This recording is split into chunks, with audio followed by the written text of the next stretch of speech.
नमस्कार मंडळी, आजची आपली रेसिपी आहे भाजणीच्या पिठाची चकली। परफेक्ट काटेरी, गोल, गरगरीत, महिनाभर टिकणारी, कमी तेलकट ही चकली कशी बनवायची यासाठी मी या व्हिडिओमध्ये काही टिप्स आणि ट्रिक्स सांगितलेले आहेत, जेणेकरून ही चकली खुसखुशीत महिनाभर टिकते आणि कमी तेलकट होते। त्यासाठी व्हिडिओ हा शेवटपर्यंत नक्की पहा। चला तर मग पाहूया याची रेसिपी।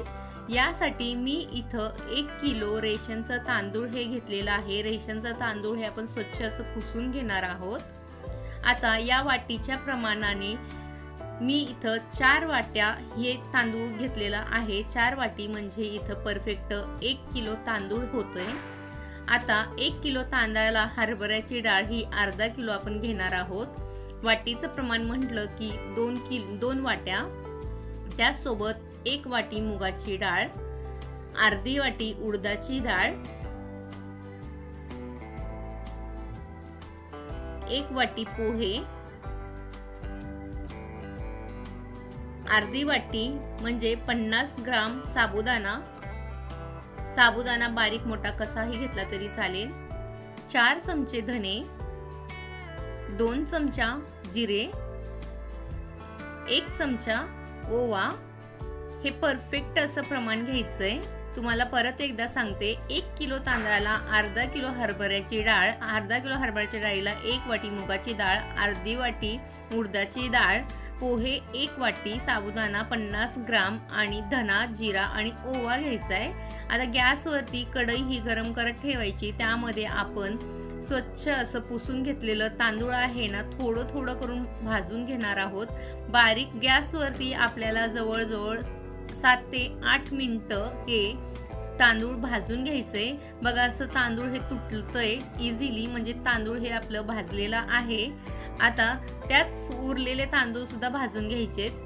इथं आता हरभऱ्याची डाळ आपण घेतलेली आहे। हरभऱ्याची डाळ सुद्धा 10 ते 12 मिनिटं बारीक गॅसवरती सतत भाजून घ्यायचे।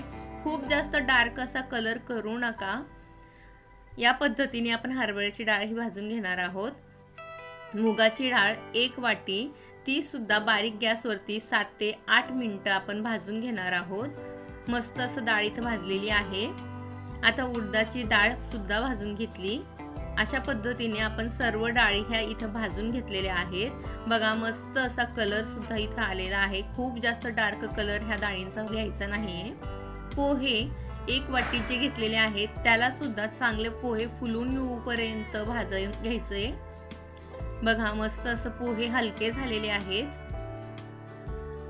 50 ग्राम इथं साबुदाणा घेतलेला आहे। साबुदाणा सुद्धा चांगला फुलून यायला पाहिजे तोपर्यंत भाजायचं। जवळजवळ आपल्याला अर्धा ते पाऊण तास लागतो हे भाजणी भाजायला। आता अख्खा धना जो घेतलेला होता तो भाजून घ्यायचा, हलकासा भाजायचा आहे, फक्त वास येऊपर्यंत भाजून घ्यायचा। त्याच पद्धतीने जिरा आणि ओवा सुद्धा एकत्र करून भाजून घेणार आहोत। आता आपण याला थंड करून घेणार आहोत। अशा पद्धतीने सर्व आपण भाजणी जी केलेली आहे त्याला थंड करून घ्यायचंय। त्याला आपण पीठ करून आणणार आहोत। अशा पद्धतीने पीठ हे दळून आणायचे। पीठ हे भाजणीचं खूप जास्त बारीक नसावं। आता मी इथं 2 किलो जी भाजणी होती त्याच्यातून 1 किलो इथं मी भाजणीचं पीठ घेते। अर्ध पीठ मी ठेवलेलं आहे। आता जसं की इथं 4 वाटी मी पीठ घेतलेलं आहे, तर 4 वाटी मी इथं पाणी घेते। पाणी हे आपल्याला गरम करून घ्यायचंय। पाण्याला छान अशी उकळी आली की त्यामध्ये थोडंसं कलरसाठी आपण हळद टाकणार आहोत, लाल तिखट, हिंग, मीठ 2 चमचे, ओवा आपण पहिले सुद्धा टाकलेला होता त्यामुळे ओवा हा थोडासाच टाकायचा आहे। तीळ सुद्धा इथं 4 चमचे घ्यायचे आणि तेल सुद्धा 4 चमचे घ्यायचं। छान अशी पाण्याला उकळी आलेली आहे। आता त्यामध्ये आपण भाजणीचं पीठ हे थोडं थोडं करून टाकून घेणार आहोत। पीठ हे एकदमच टाकायचं नाही, थोडं थोडं करून टाकायचं आणि 10 ते 15 मिनिटं वाफेमध्ये ठेवून द्यायचंय। बघा इथं पीठ हे आपलं कोमट झालेलं आहे। असं फुलपात्रच्या सहाय्याने किंवा वाटीच्या सहाय्याने पीठ हे एकसर करून घ्यायचं आणि मळून घ्यायचंय। आता 10 मिनिटं पीठ आपण ठेवून देणार आहोत। शेवगा घ्यायचा किंवा असा सोऱ्या घ्यायचा, त्याला तेल लावून घ्यायचं आणि पीठ आणखीन एकदा छान असं मळून घ्यायचं आणि त्याचे असे आपण लाट्या हे करून घेणार आहोत। जवळजवळ 4 ते 5 इथं लाट्या माझ्या झालेल्या आहेत। त्याला आपण आता साच्यामध्ये टाकून घ्यायचंय, दाबून असं भरायचं, तुकडे करून टाकू नका जेणेकरून आपली चकली ही तुटेल। आणि चकलीचा आकार देऊन आपण इथं चकली ही करून घेणार आहोत। बघा तुम्ही बघू शकता मस्त असं काटेरी चकली ह्या इथं झालेल्या आहेत।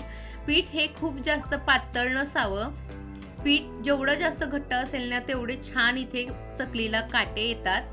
तुम्ही बघू शकता मस्त असं चकल्या झालेल्या आहेत। ते तेल गरम करत ठेवायचं, त्यामध्ये गोळा न टाकता चकलीचाच एखादा तुकडा टाकून बघायचा।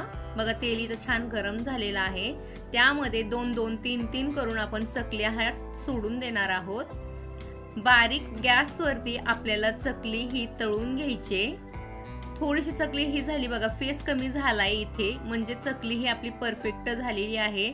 जवळजवळ 7 ते 8 मिनिटं चकली तळायला लागते इथं।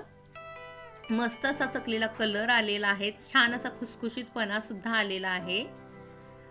तुम्हाला चकली ही साईज मध्ये जेवढी बारीक मोठी पाहिजे असेल त्यानुसार तुम्ही वेळे पाडू शकता।